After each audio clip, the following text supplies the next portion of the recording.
राधे राधे दोस्तों, स्वागत करती हूँ मैं आपका अपने चैनल पर। और आज मैं आपको सुनाऊंगी नवरात्रि की कथा और बताऊंगी उसकी पूजा विधि। तो चलिए वीडियो शुरू करते हैं। और सबसे पहले पूजा विधि जान लेते हैं। कोई लकड़ी के पटरे पर सिंदूर से देवी जी की तस्वीर बनाता है, कोई दीवार पर देवी जी की तस्वीर बनाता है। अगर तस्वीर बनाना संभव नहीं हो तो एक पटरे पर देवी जी की फोटो रख लें। इस पटरे को ऊंचा रखें। इससे नीचे एक पटरे पर सफेद वस्त्र बिछाकर उस पर गणेश जी स्थापित करें। एक जगह चावल की नौढेरी और एक जगह लाल रंगे हुए चावलों को स्थापित करके गणेश सहित उनकी पूजा करें। कलश की पूजा करके 9 दिन तक रोज देवी की पूजा करें। जल, मौली, रोली, चावल, सिंदूर और गूगल प्रसाद, फूल, फल, माला, धूप, दीपक जलाकर आरती करनी चाहिए। और 9 दिन तक एक समय ध्वजा ओढ़नी व दक्षिणा चढ़ाकर मिट्टी के मटके में झांझरा पहनाएं। 9 दिन तक देवी जी की सबको पूजा करनी चाहिए। देवी जी के आगे 9 दिन तक रोज ज्योति जलानी चाहिए। पंडित से 9 दिन दुर्गा पाठ करा के 9 दिन तक कुंवारी कन्या और ब्राह्मण को खाना खिलाना चाहिए। अष्टमी के दिन देवी जी की कढ़ाई करनी चाहिए और हलवा, पूड़ी व ज्योति जलाकर 9 कुंवारी कन्याओं को भोजन कराना चाहिए। सबको दक्षिणा दें, कपड़े दें और जो लड़की रोज जिमती है उसे 8वें दिन साड़ी और ब्लाउज तथा 9 दिन की दक्षिणा देनी चाहिए। सब लड़कियों की टीका लगाकर फेरी देनी चाहिए। नवरात्रों में अगर कोई काली जी या देवी जी के दर्शन करने जाएं तो पूजा की सामग्री साथ ले जाएं। जल, रोली, चावल, मौली व दही, दूध, चीनी, फल, प्रसाद, चूड़ी, सिंदूर, ध्वजा, धूप, दीपक, नारियल सब सामान लेकर जाएं तथा दक्षिणा भी चढ़ानी चाहिए। नवरात्रि व्रत की कथा इस प्रकार है। प्राचीन काल में सूरत नामक राजा थे। एक बार शत्रुओं ने उन पर चढ़ाई कर दी।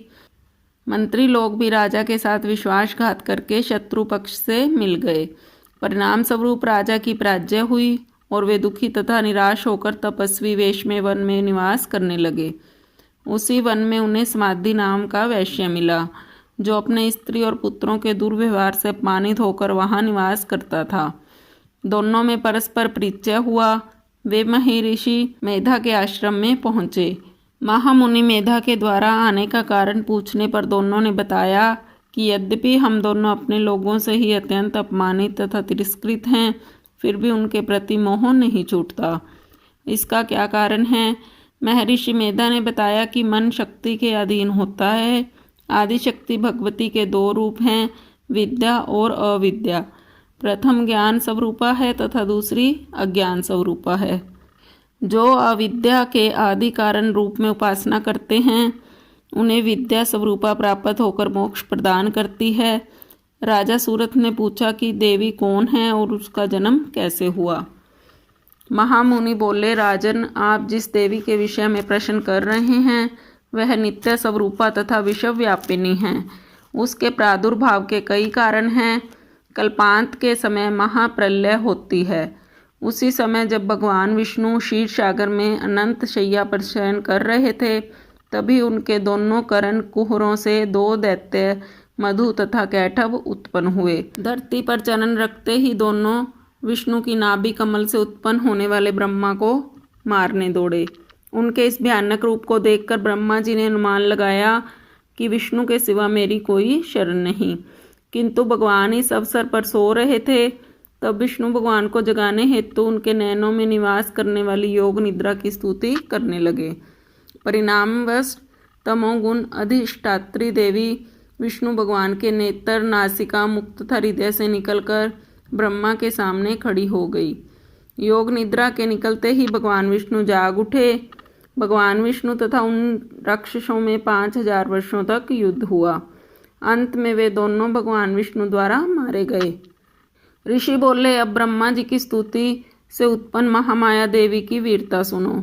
एक बार देवताओं के स्वामी इंद्र तथा दैत्यों के स्वामी महिषासुर में सैकड़ों वर्षों तक घनघोर संग्राम हुआ। इस युद्ध में देवराज इंद्र की पराजय हुई और महिषासुर इंद्रलोक का स्वामी बन बैठा। तब हारे हुए देवगण ब्रह्मा जी को आगे करके भगवान शंकर तथा विष्णु के पास गए और उनसे अपनी व्यथा कथा कही। देवताओं की इस निराशापूर्ण वाणी को सुनकर विष्णु तथा शंकर को महाक्रोध आया। भगवान विष्णु के मुख तथा ब्रह्मा, शिव, इंद्र आदि के शरीर से एक पुंजीभूत तेज निकला, जिससे दिशाएं जलने लगी। अंत में यही तेज एक देवी के रूप में परिणत हो गया। देवी ने सभी देवताओं से आयुध, शक्ति तथा आभूषण प्राप्त कर उच्च स्वर से अट्टहास युक्त गगन भेदी गर्जना की, जिससे तीनों लोकों में हलचल मच गई। क्रोधित महिषासुर दैत्य सेना का व्यूह बनाकर इस सिंहनाद की ओर दौड़ा। उसने देखा कि देवी की प्रभा में तीनों देव अंकित हैं। महिषासुर अपना समस्त बल छल छदम लगाकर भी हार गया और देवी के हाथों मारा गया। आगे चलकर यही देवी शुंभ तथा निशुंभ नामक असुरों का वध करने के लिए गौरी देवी के रूप में उत्पन्न हुई। इन सब व्याख्यानों को सुनकर मेधा ऋषि ने राजा सूरत तथा वनिक समाधि से देवी सत्वन की विधिवत व्याख्या की। इसके प्रभाव से दोनों एक नदी के तट पर जाकर तपस्या में लीन हो गए। 3 वर्ष बाद दुर्गा जी ने प्रकट होकर उन दोनों को आशीर्वाद दिया, जिससे वनिक सांसारिक मोह से मुक्त होकर आत्मचिंतन में लग गया तथा राजा ने शत्रुओं को जीतकर अपना खोया हुआ राज वैभव पुनः प्राप्त कर लिया। तो दोस्तों, आपको मेरी वीडियो कैसी लगी मुझे कमेंट बॉक्स में ज़रूर बताएं। अगर आपको मेरी वीडियो अच्छी लगे तो मेरी वीडियो को लाइक कीजिए, शेयर कीजिए और मेरे चैनल को सब्सक्राइब करना मत भूलिए। पास में लगे बेल आइकन को भी ज़रूर दबाएं, जिससे आने वाली नई वीडियो की नोटिफिकेशंस आपको सबसे पहले मिल पाए। Thanks for watching. मिलते हैं नई कहानी के साथ अगली वीडियो में। तब तक के लिए राधे राधे दोस्तों।